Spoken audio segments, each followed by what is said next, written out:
Good afternoon. I'm Laura Yergler, and I am the FNET Nutrition Program Supervisor for Larimer County. And so I have the joy of introducing our next speaker. And so while she's making her way up here, I just wanted to give a little background on the FNET program because we do fit into the extension model a little bit differently. We are a national program that's funded by the USDA and NIFA, and we are administered through CSU Extension in the state of Colorado. So Teresa Servine is our Larimer County nutrition educator, and she does a phenomenal job getting out in the community, identifying underserved populations, and working with them to teach our curriculum on nutrition, food safety, and other aspects. So she's going to take some time to share more about the program, how it's structured, and how we impact the community. So thank you, Teresa.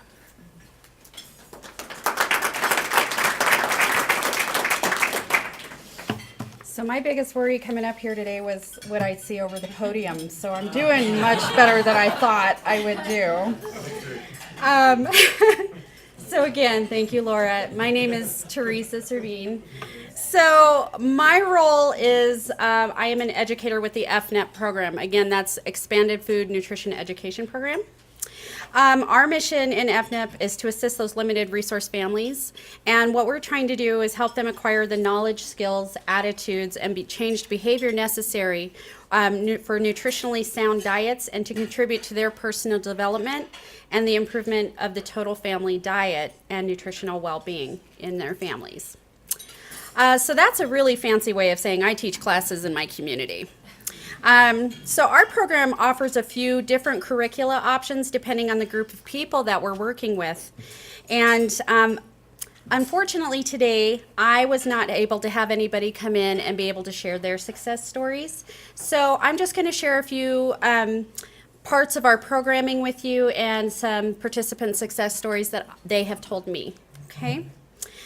So I think understanding how our program works will highlight our impact with our participants in the community. So the first group that I work with is adults. And for this audience, our focus is pregnant women and parents of young children. So this also includes pregnant and parenting teens. We know that the earlier that we can begin to influence health and food choices that people make, the better for their overall health will be. And so we really try to focus on families with young children. And I also have my own little area that I do a lot of work in, and that's with the justice system. So I teach a lot of classes at ComCore for different programs, and I'll be working with women on probation starting in January. So that's another, for whatever reason, that's my calling. So that's where I am. Healing through nutrition and health, as well as learning skills for self-sufficiency, is crucial for this population. Our adult program offers 9 classes that teach participants how to plan and prepare healthy meals, how to keep our food safe, and how to save money on our grocery bills. So together we also learn how to be more physically active. That's a big component of our wellness program. Our classes last about an hour and a half, and we meet 1 time per week for 9 weeks. Each class we prepare and taste a delicious recipe, we do some hands-on learning, and we also enjoy a simple physical activity. All of our participants get a small gift at the end of every lesson to help them practice the new skills. So I have my handy dandy little basket here. And so these are some of the things that they get out of our program. We call them enhancements, and they enhance every lesson that they take with us. Okay?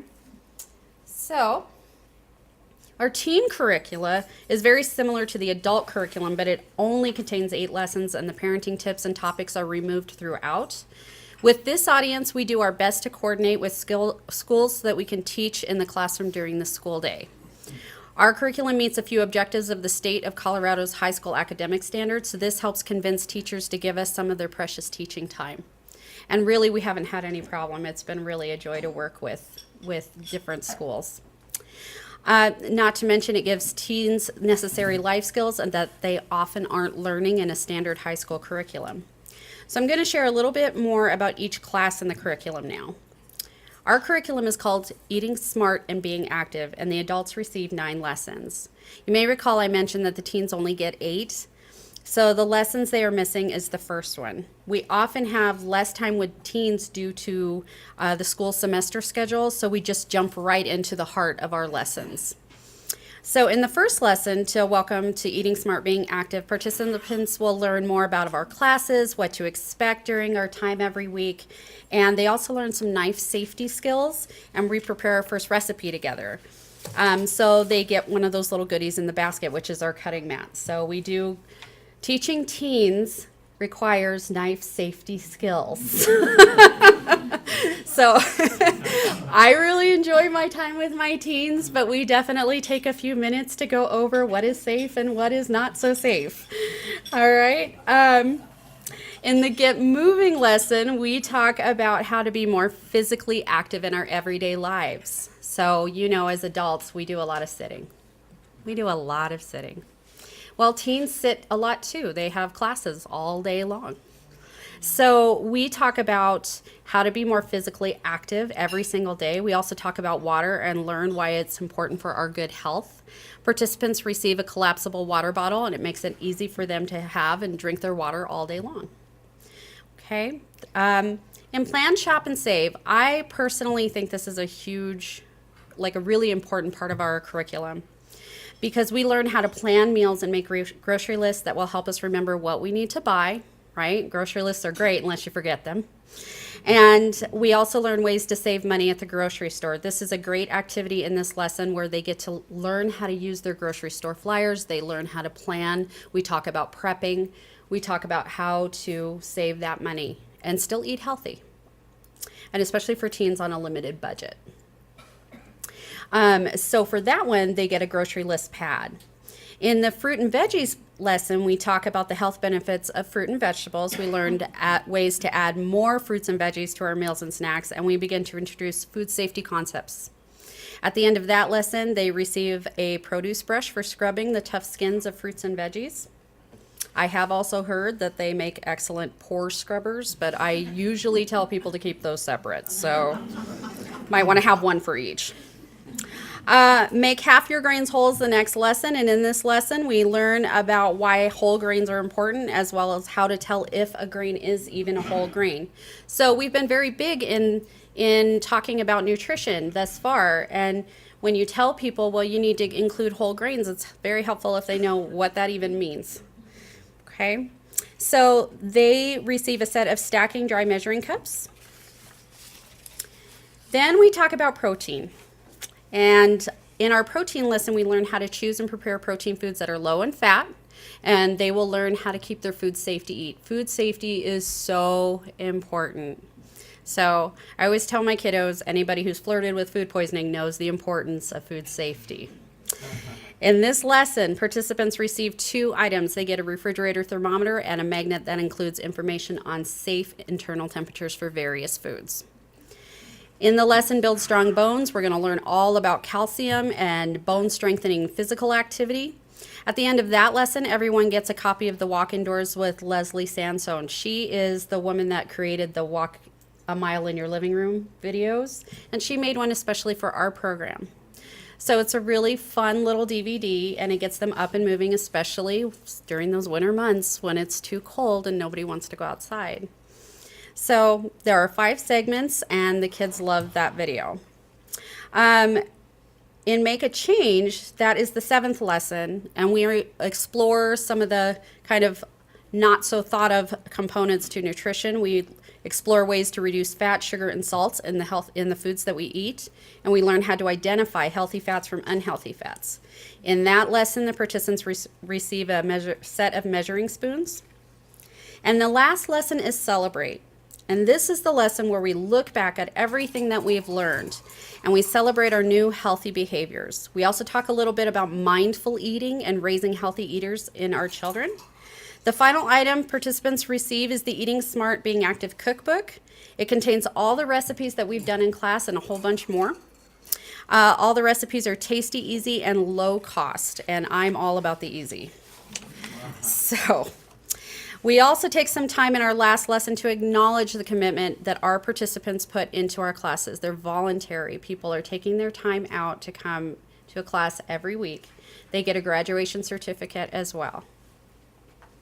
So at that point, we have participants complete a short questionnaire about their food and health choices. This questionnaire is the same one that they fill out in the very beginning of the class series, and it helps us learn more about the behavior changes that participants make as a result of our classes.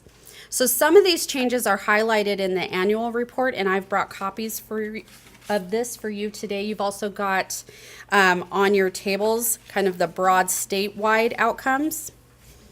So, our program ends on September 30th of every year, but unfortunately we do not have the 2017 results compiled yet.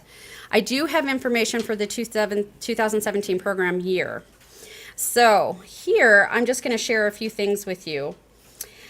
So this is, again, from that annual report. So due to our program, 51% more often planned meals than they had before. 54% of our participants began thawing and storing foods correctly. Again, that food safety.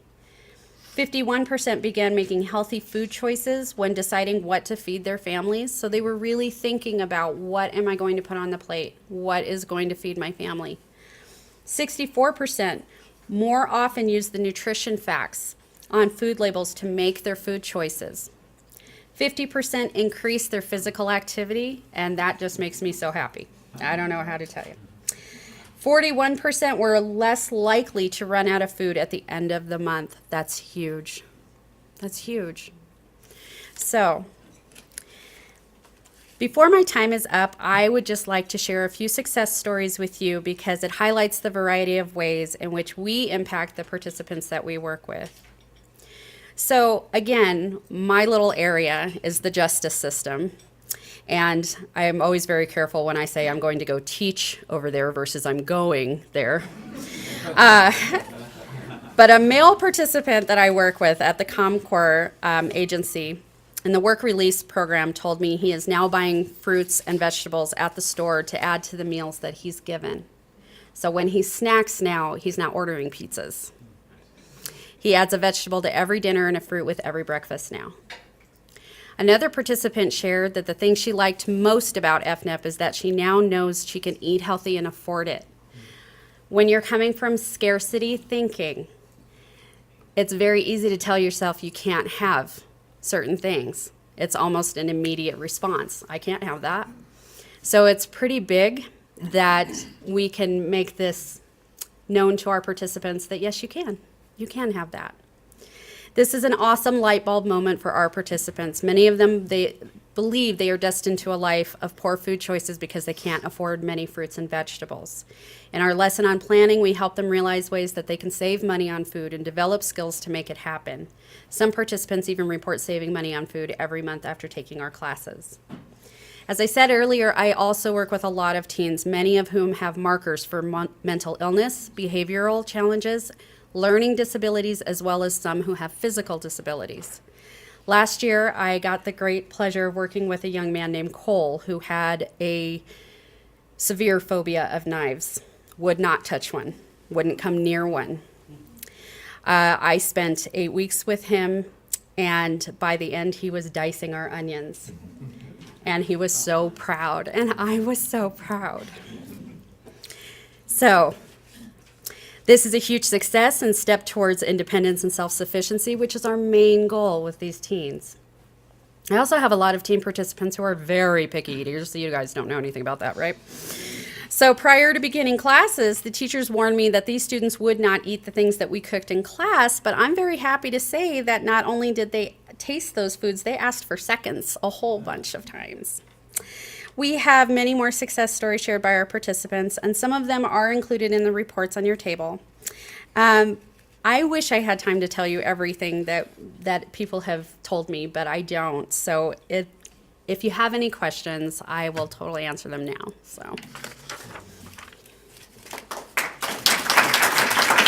Thank you, Teresa. That was great. I've been coming to these for 4 years, and I think I've heard about a different program, not had any repeats. It's incredible.